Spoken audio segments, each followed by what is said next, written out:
চলে এসেছি নতুন আরেকটি ব্লগ ভিডিও নিয়ে। তোমরা অলরেডি টাইটেল আর থাম্বনেল দেখে বুঝতে পেরেছো যে আজকে আমরা পুজো আয়োজনে যেতে চলেছি শ্রীভূমি। উত্তর কলকাতার ফেমাস কিন্তু শ্রীভূমি পুজোর প্যান্ডেল। বছর 2024 এই শ্রীভূমি পুজো আয়োজনে থিম করেছে তিরুপতি বালাজি মন্দির। তাহলে চলো কলকাতার শ্রীভূমির বিখ্যাত দুর্গাপুজোর প্যান্ডেল আয়োজন দেখা যায়। যেহেতু আমি ব্যারাকপুর স্টেশন থেকে ট্রেন ধরে চলে যাব বিধাননগর স্টেশন, দেন তারপরে ওখান থেকে নেমে অটো ধরে সোজা আমরা চলে যাব শ্রীভূমির প্যান্ডেল। চলো তোমাদের সম্পূর্ণ তথ্য কিভাবে তোমরা যাবে সেটা তোমাদেরকে দেখাচ্ছি, তোমরা দেখো। যেহেতু গাইস আমরা দুপুর টাইমে বেরিয়ে গেছি আর ওখানে পৌঁছাতে সন্ধ্যা হয়ে যাবে, রাত্রে কিন্তু প্রচুর ভিড় হয়, তার জন্য আমরা এই টাইমটা বেরিয়েছি। এই টাইমটা বেরোলে গাইস ওখানে সন্ধ্যাবেলা পৌঁছালে লাইটিং এর দৃশ্যটাও দেখা যায় খুবই সুন্দর ভাবে। পুজোর সময় ট্রেনের কিন্তু খুব গরমাল চলছে, তার জন্য আমরা একটু আগেই বেরিয়ে গেলাম। আর এখান থেকে আমরা এখন টিকিট কাটবো, টিকিট কেটে দেন তারপরে আমরা স্টেশন থেকে ট্রেন ধরে নেবো। দেন আজকেও কিন্তু আমরা সপরিবারে বেরিয়ে পড়েছি দুর্গাপুজো আয়োজনে বিখ্যাত পুজোর প্যান্ডেল দেখার জন্য। চলো তাহলে একবার ট্রেনে উঠে তোমাদের কন্টিনিউ করছি। আর এই দেখো ব্যারাকপুর স্টেশনকে টাটা বাই বাই করে এরপরে আমরা যাবো বিধাননগর স্টেশনে। চলো বিধাননগর স্টেশন থেকে নেমে আবার ভিডিও কন্টিনিউ। পুজোর আয়োজনে গাইস ট্রেনে কিন্তু প্রচুর ভিড়, এই ভিড়ের মধ্যে ধাক্কা খেয়ে তারপরে আমরা নেমে পড়লাম।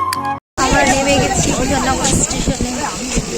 চলো আমি বিধাননগর স্টেশন থেকে শ্রীভূমি কিভাবে যাচ্ছি তোমরা সম্পূর্ণ ফলো করবে এবং তোমরা এভাবে যেতে পারলে তোমাদের খুবই সুবিধা হবে যেতে।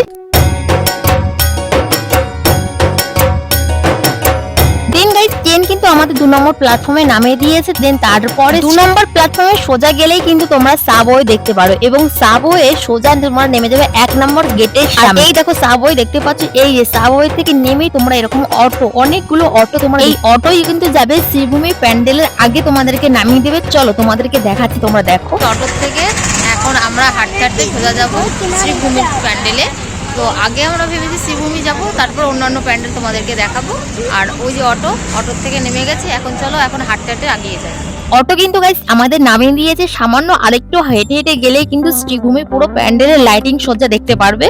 অটো থেকে নামার পরে তোমরা এই যে এরকম একটা ব্রিজ দেখতে পাচ্ছ, এই ব্রিজ পার হতে হবে, পার হয়ে দেন তারপর একটা সাবওয়ে দেখতে পারবে রাস্তা ক্রস করার জন্য। দেন তারপরে শুরু হয়ে যাবে শ্রীভূমি পুজো আয়োজনের লাইটিং দেখা। তো চলো তোমাদের সম্পূর্ণভাবে দেখাচ্ছি, তোমরা দেখলে অবশ্যই বুঝতে পারবে যে আমি কিভাবে যাচ্ছি।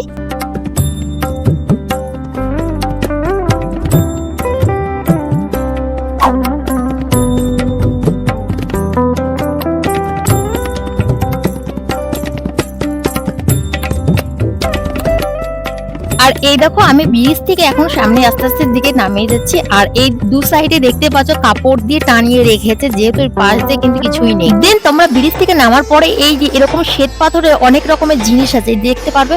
আর দেন আমরা এই সাবওয়ে নিচে নেমে যাবো। তার আগে এই রাস্তা দেখতে পাচ্ছ, রাস্তার ওই পারটা আমাদের যেতে হবে, যেহেতু এইভাবে ক্রস করা যায় মানে রাস্তা, তাই আমরা সাবওয়ে নিচে নেমে যাবো ওই পারটা। আর ওই পার থেকে শুরু হয়ে যাবে কিন্তু শ্রীভূমির পুজোর প্যান্ডেলের আয়োজনের লাইটিং।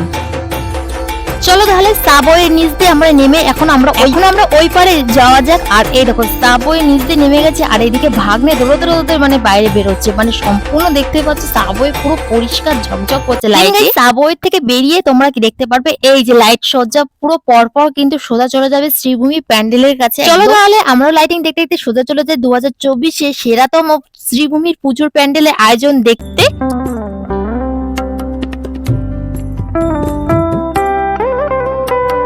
আর লাইটিং এর উপর দিয়ে লেখাই রয়েছে দেখতে পাচ্ছ শ্রীভূমি 2024 প্যান্ডেল। এরপরে গাইস আমরা হাঁটতে চলেছি শ্রীভূমি প্যান্ডেলের একদম সামনে, দেখতে পাচ্ছ লাইটিং এ কি সুন্দর ঝকঝক করছে।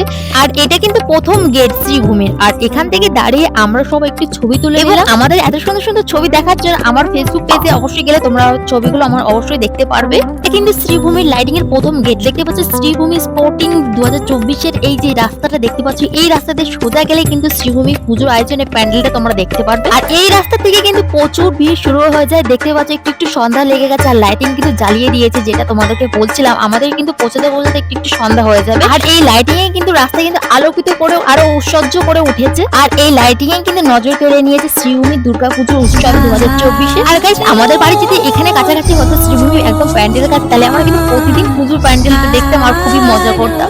যাই হোক সেটা তো সম্ভব না। এরপরে আমরা হাঁটতে হাঁটতে গুটি পায়ে সোজা চলে যাবো শ্রীভূমি ক্লাবের। ক্লাবের পাশেই রয়েছে শ্রীভূমি 2024 দুর্গাপুজো আয়োজনের প্যান্ডেল। আর এটা দেখতে পাচ্ছ শ্রীভূমি স্পোর্টিং ক্লাব। দেখতে পাচ্ছ ক্লাবটা কত সুন্দর, বেশ অসাধারণ। আর ক্লাবের সাইডে একদম পাশেই দেখতে পাচ্ছ মন্দির, তিরুপতি বালাজি মন্দির। দেখতে পাচ্ছ কত সুন্দর সাজিয়েছে, বেশ অসাধারণ করেছে এই 2024 শ্রীভূমি পুজো আয়োজনের প্যান্ডেল।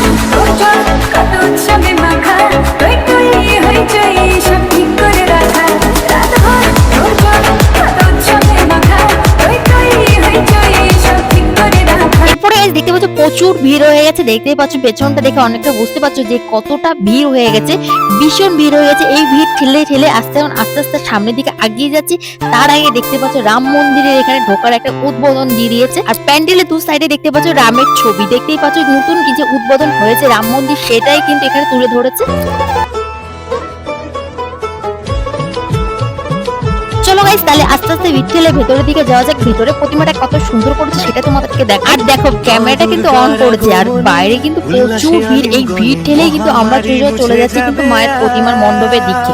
আর দেখো দূরের থেকে প্রতিমাটা দেখা যাচ্ছে, দেখতেই পাচ্ছ কত সুন্দর করে সাজিয়েছে প্রতিমা। এবছরটাও দেখতেই পাচ্ছ, প্রতি বছর কিন্তু গাইস প্রতিমা কিন্তু খুবই সুন্দরভাবে সাজায়, আর এই বছরও কিন্তু খুব সুন্দর সাজিয়েছে।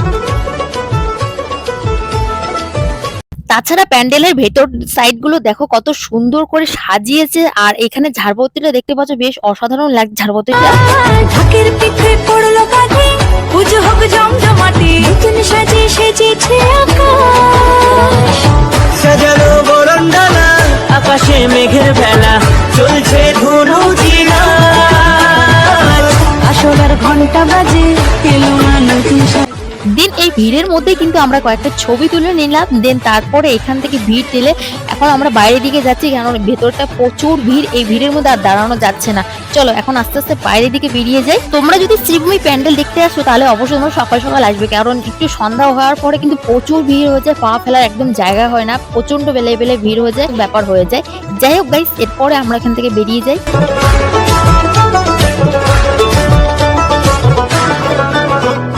শিউলি ফুলের গন্ধে মাতে, খুশির শারদ। আর আমার পেছনটা দেখে বুঝতে পারছো যে কতটা ভিড় লেভেলে হয়েছে এখানে। এরপরে গাইস আমরা প্যান্ডেল থেকে বেরিয়ে যাচ্ছি। এরপরে যাবো অন্য একটা নতুন প্যান্ডেল দেখতে। উত্তর কলকাতায় কিন্তু গাইস কম ঠাকুর নেই, এখানেও কিন্তু অনেক সুন্দর সুন্দর ঠাকুর আছে এবং অনেক সুন্দর সুন্দর প্যান্ডেল আয়োজন করেছে। চলো এরপরে চলে যাক অন্য একটা প্যান্ডেল দেখতে। এর আগের বারও কিন্তু আমি এসেছিলাম শ্রীভূমি পুজোর আয়োজনের প্যান্ডেল দেখতে। এবছর প্রতি বছর কিন্তু গাইস শ্রীভূমি প্যান্ডেল খুব সুন্দর আয়োজন করে। এরপরে গাইস আমরা যাবো সন্তোষ মিত্র স্কয়ার 2024 পুজোর আয়োজনের প্যান্ডেল দেখে। এবছর কিন্তু গাইস খুব সুন্দর আয়োজন করেছে সন্তোষ মিত্র স্কয়ারের প্যান্ডেল। দেন এখানে দেখে হচ্ছে একটা বড় একটা ঘড়ি, এই ঘড়ির পাশ দিয়ে একটা সাবওয়ে চলে যায়। এই যে এই সাবওয়ে আমরা এখন বাইরের দিকে যাব এবং তারপরে আমরা এখান থেকে বাস ধরবো শিয়ালদা যাওয়ার উদ্দেশ্যে। আর এই দেখো বড় একটা ঘড়ি, এই ঘড়ির পাশ দিয়ে এই যে সাবওয়ে দেখতে পাচ্ছ, এই সাবওয়ে আমরা এখন ওই পার্টে যাবো। এই সাবওয়ে এই পাশ দিয়ে আমরা চলে এসেছি। যাই হোক গাইস, আজকের ব্লগটা কেমন লেগেছে অতি অবশ্যই কমেন্ট করবে। নেক্সট ভিডিও দেখার জন্য অবশ্যই চ্যানেলটি সাবস্ক্রাইব করে অল নোটিফিকেশন অন করে দেখাচ্ছে খুব তাড়াতাড়ি নেক্সট ব্লগ নিয়ে। Tata bye bye.